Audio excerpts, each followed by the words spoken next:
I am using the mic. Yes, do I have to? Yes. Okay. Like I'm a pop star diva or something? So, as I said, this is going to be a nice sort of casual affair typically, and I want people to feel very comfortable sharing things about Steve. But there are a few people who will be saying things. In particular, will be Ron Orr, Steve's brother, who asked to speak and speak first. He is here somewhere. Thank you. And I will just say, just briefly before we start, that Steve and I shared something very important in common. We are transplants to Framingham, and we shared a very deep love of this community, as sometimes only transplants can. They have a way of sort of looking at it in a particular way. And Steve and I had great conversations about Framingham, what it was, what it could be, and I always appreciated his thoughts. And I always appreciated him always saying, no, you really don't understand, Chris. So having said that, I'm going to bring Steve's brother up to talk about it. So Ron, would you come up?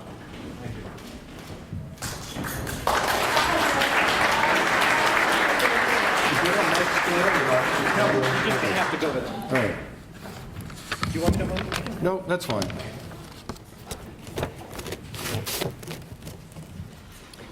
Thank you all for coming. Many of the people here this morning at this memorial can speak of the contemporary and public persona Stephen Orr.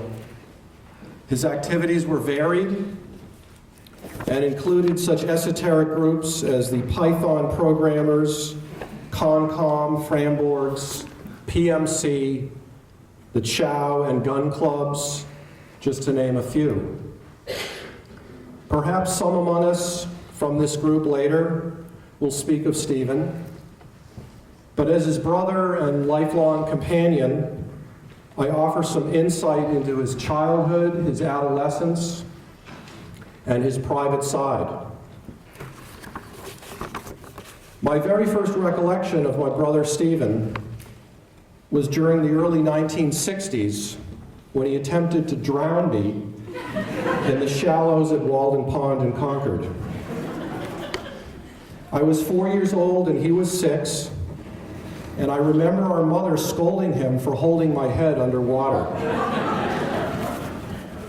At the time, I thought it to be a major transgression, like a newborn hatchling kicking a competing sibling out of the nest. But Steve viewed it as an innocent prank. Another very early memory, perhaps a year later, has him teasing our adult neighbor at a kiddie pool party, "Catch me if you can, fatty." The clearly overweight host father was not pleased and banished little Steve from the yard. Steve's precocious display of international relations was revealed while on a family outing to a Chinese restaurant, where he asked the waiter for a glass of Chinese milk. During his youth, he demonstrated appreciation for literature while accumulating an impressive collection of comic books, especially Dr. Strange, Silver Surfer, and X-Men. And as an adult, he adored that his beloved heroes were brought to life on the silver screen. At age 8, he climbed a tree in our backyard so high that he had to be rescued by the Belmont Fire Department. But as an adult, his fear of heights kept him off any ladders. At the age of 14, he rode his 10-speed bicycle the 200-plus miles from Marsville, Vermont, which is just north of Stowe, to Belmont, Mass., sleeping 2 nights in open fields on the side of the road. This was, of course, before the age of bicycle helmets, cell phones, and helicopter parents. As an adult, he embraced the stereotypical bearded, recumbent biker. Steve's very unique personality blossomed in high school. He was rarely without an open book held to his face, but only read what was of interest to him, and often in conflict with required reading. As a senior in high school, his diploma was at risk because he spent 2 hours of his American history final exam doodling an intricate comic strip instead of answering the required questions. By the way, everything I'm saying is gospel truth. He hated organized sports, was not a member of Red Sox Nation, but fulfilled his athletic requirement by piloting the crew's coach's launch on the Charles River during practice. He proudly claimed years later that he intentionally toppled the obnoxious coach into the filthy river with a mistaken blip of the throttle. He was not handy with tools. He once tightened the face mask of a football helmet with a screwdriver while wearing it. The screwdriver slipped and sliced into his cornea. I was told the scream was heard from the locker room to the faculty lounge a quarter of a mile away. His most prideful moment in high school was on a cultural trip to the Soviet Union. While in a Moscow bar, with his classmates cheering him on, he entered a hot pepper eating contest against Russia's elite and won first place.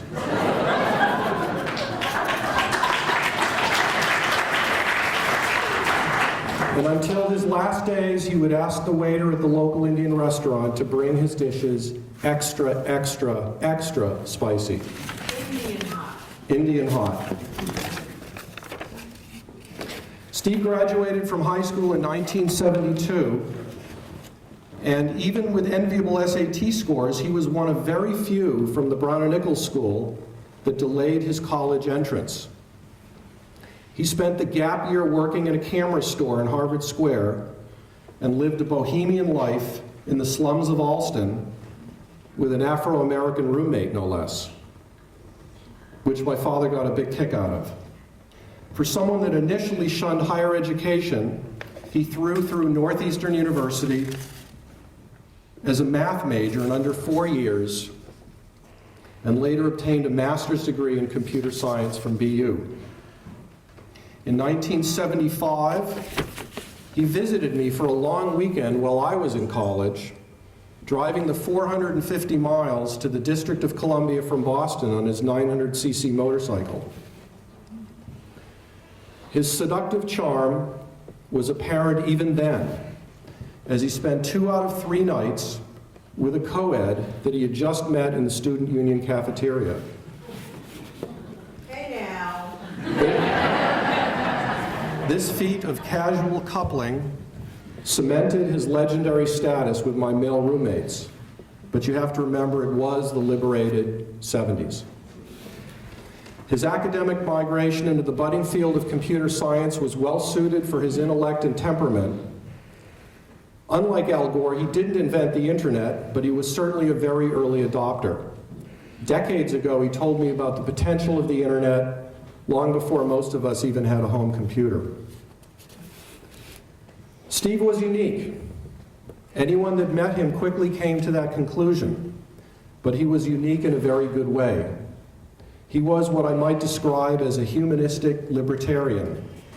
He was passionate about many diverse issues, whether local politics, helping Christine through her medical challenges, raising their chows, science and technology, literature, films, or skeet shooting. Nearly every Sunday morning during all 4 seasons, in almost any weather for the past 20 years, Steve would hone his marksmanship at the gun club skeet range. I joined him every so often and quickly realized it's as much about the social aspects as it is about the mechanics of the sport itself. He took great pride in his occasional perfect score of 25. And he really stunk in the end. He improved greatly over time. Steve loved to chat on the phone, as many of you know, and share the latest news of the day, and I already miss his special ringtone.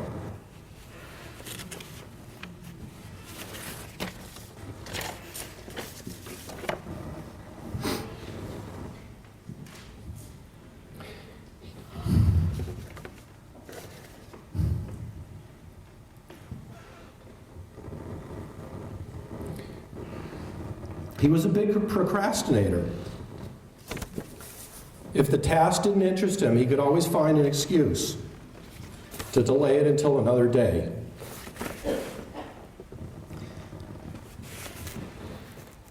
As a child performing his chores, he found it difficult to stay on task. For example, rather than weeding the yard, he spent his time bent over studying the anatomy of the dandelion. As an adult, he would leave his mail unopened for months at a time. This inattention worked fine with his automatic bill pay system, but less well for those uncashed checks buried on his desk. His relationship with the Internal Revenue Service is a topic for another day. But for the record, when he did finally file, the government owed him money.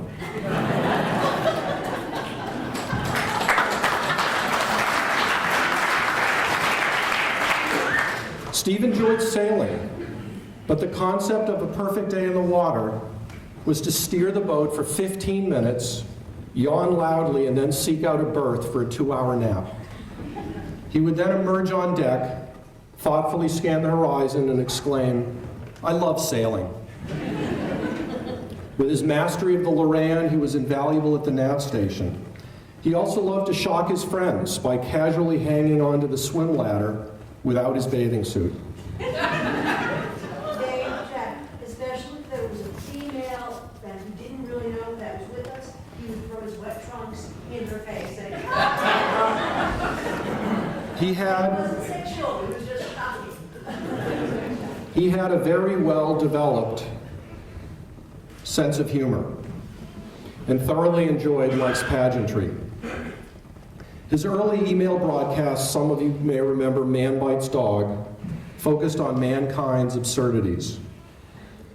He was incapable of pretense.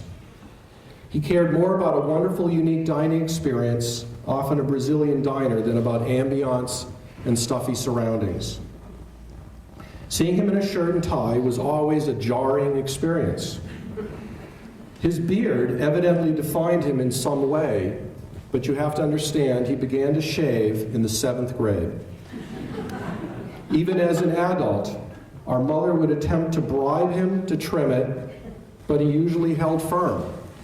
If anyone asked him how old he was, he would answer 74, and after a short pause, ask the question, "Don't I look good for my age?" Steve died as he wanted, albeit a few decades prematurely. He couldn't tolerate medical procedures and would hyperventilate and faint at the sight of a needle. He could discuss anything medical as long as it didn't pertain to him personally. He once came to my periodontal office with a small dental problem. After examining him, I said in jest, "Oh, all this has to come out." He let out a scream that my entire office remembers to this day. But the anecdote that may best define my brother was when, as a 35-year-old, he went to his primary care physician for his annual checkup. The nurse led him into an examination room and told him to strip to the waist. When the doctor eventually knocked on the door and entered the room, he was surprised to see Stephen sitting dutifully on the examination table wearing nothing but his shirt.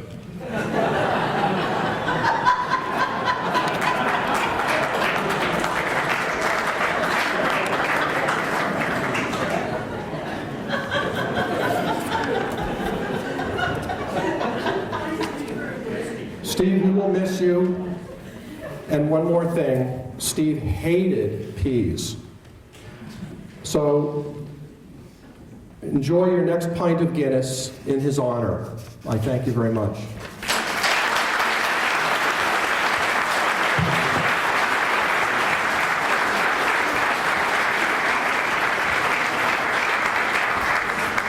So I do want to say that I've gotten some emails from people who really wanted to be here, and I know that there are a lot of people who wanted to be here that could not. Richard Gill really wanted to be here, and it was trying to fly back in time and could not make it. Helen Lemoyne sent me an email last night. She's, it's terrible, but she's down at St. John's. But she promised to raise a glass to Steve today in memory of this. And Norma Schulman was desperate to come and film this, but had a prior commitment. But that's just the tip of the iceberg, the people who had called and said that they really wished to be here. Richard Gill wanted a little story, and I'm not sure if Jan wants me to say it. Okay, so, and which he felt typified Steve is when the Gills had moved to Framingham, they decided after they sort of got settled to have a little party, and Steve was one of the neighbors. They had set a party up for noontime, for 12 o'clock, and as they were getting